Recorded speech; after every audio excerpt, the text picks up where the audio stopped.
Olá, sétimo. Essa é a aula de Geografia Geral. Nessa aula, a gente vai tratar sobre um assunto de uma atividade que vocês já fizeram e o assunto das atividades dessa semana. Bom, na semana passada, vocês fizeram a atividade 3 do caderno de atividade complementar, em que tinha um texto e dois gráficos que tratavam alguns dados sobre o Brasil. E o título do texto é IBGE mostra as cores da desigualdade. Então, relembrando aí, para quem fez a atividade, fez a leitura do texto. O texto, ele traz a questão que a gente vive num país em que há uma diversidade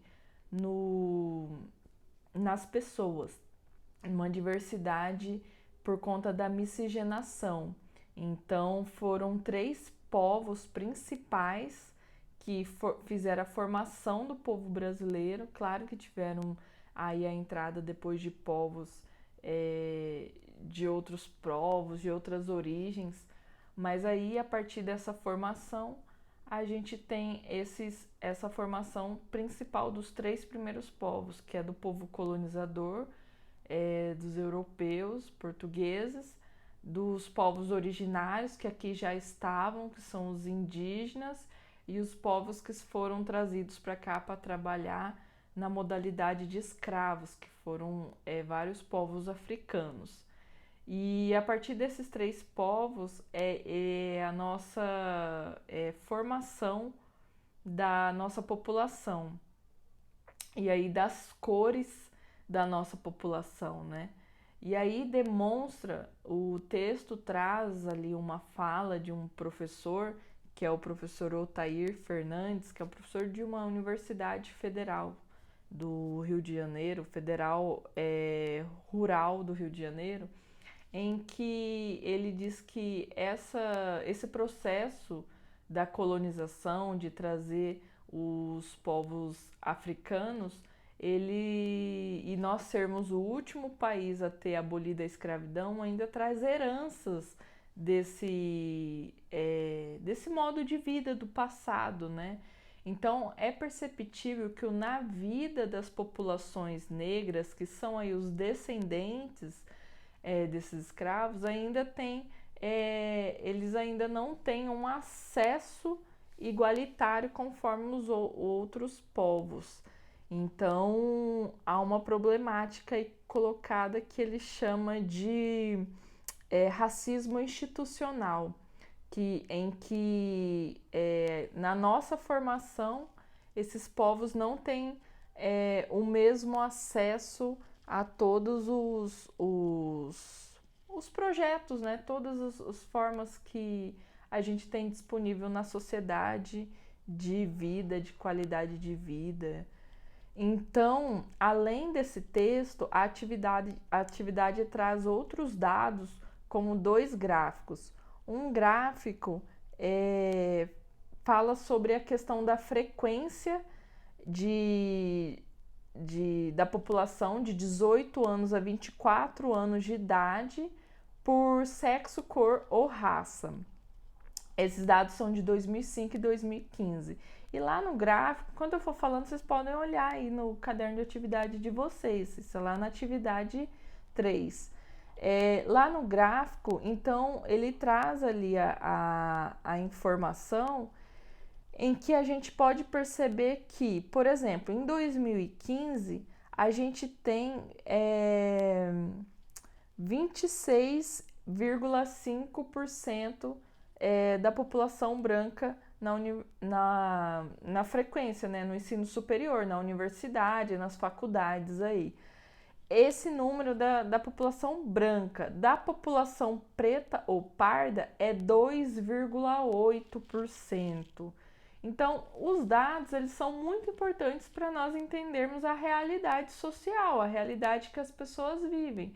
Então, é muito diferente, né, esse número da frequência líquida dessa população aí no ensino superior. Então, às vezes, por vezes, ao invés de estar na universidade, eles precisam estar trabalhando, tem outros tipos de emprego que impedem esse acesso à universidade e faculdades, e aí não tem como eles estarem estudando por uma variedade de elementos que vai impedindo esse acesso. É claro que isso pode ser um problema também para pessoas brancas, mas historicamente as pessoas negras elas podem ter um acesso mais difícil pela colocação social em que elas estão.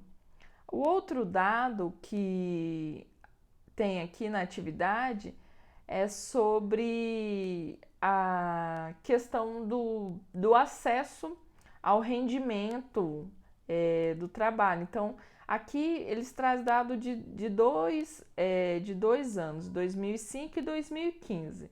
E aí traz a população que faz parte dos 10% mais pobre e a população que faz parte do 1% mais rico.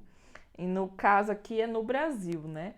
Então, a gente vai fazer a análise aqui de 2015, em que 10% da população mais pobre do Brasil em 2015, 23,4% dessa população é branca e 75,5% dessa população é preta ou parda. Preta ou parda. Já quem faz parte do 1% mais rico do Brasil, a porcentagem de população branca é de 79,7% e da população preta e parda é de 17,8%. Ou seja, dentro dos 10% mais pobre, a porcentagem maior é população preto e parda. Dentro da porcentagem de 1% mais rico do Brasil, nesse ano, o número maior é para a população branca.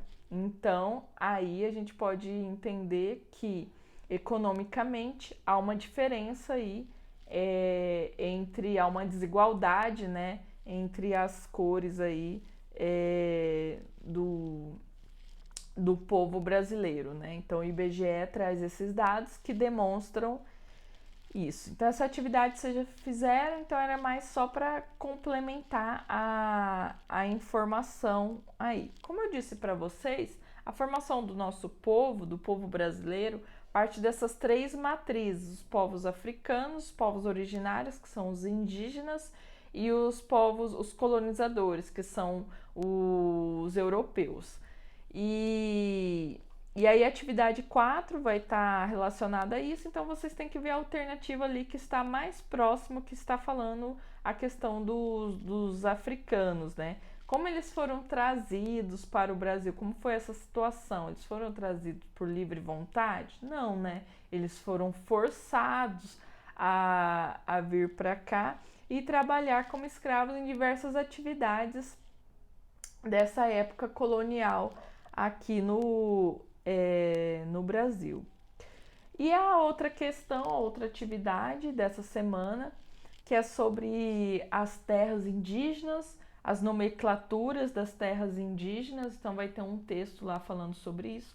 O que eu queria destacar para vocês é que por muitas vezes a gente vai reproduzindo ideias que são colocadas para nós, mas eu queria dizer para vocês que os povos indígenas, os povos originários, eles são muito importantes para fazer um resgate de quem nós somos, da nossa formação do povo, e eles são muito ricos nas diversidades das línguas deles, das rezas, dos cantos, das histórias que eles contam, que os mais velhos contam para os pequenos, conhecimentos próprios deles.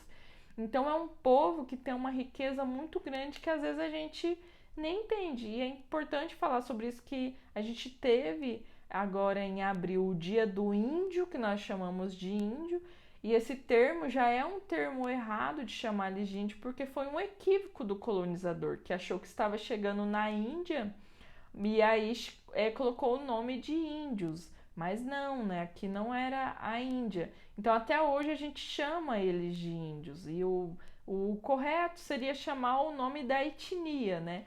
Mas aí, de forma geral, a gente chama de indígenas, é a forma correta de estar chamando ele. E eles são múltiplos, né? São muitas etnias que a gente tem no Brasil e cada um tem o seu modo de viver. Entre essa questão de modo de viver, para os indígenas é muito importante o, o local deles, o espaço deles. E o espaço que é originário deles. Porque o que, que acontece? É ali onde foi enterrado seus antepassados, os seus avós, os seus tataravós. E aí, para eles, aquele espaço, aquela terra, é algo sagrado. Então, às vezes a gente acha bobeira essa questão de demarcação de terras indígenas, mas a demarcação de terras indígenas ela traz essa questão de fortalecer a identidade deles, quem eles são e todo um conjunto de elementos da cultura deles, do ser indígena deles. Então, eu queria dar esse destaque geral para isso e vocês vão perceber ali no texto os formatos os nomes, as nomenclaturas para as terras indígenas, né? E esse assunto é interessante também porque o nosso estado é o segundo estado com a maior população indígena do Brasil. Então a gente tem isso bem presente na nossa realidade, né, de conviver com eles. Então isso se torna bem interessante para nós. Então é isso. Obrigado para quem assistiu até aqui a aula e até a próxima.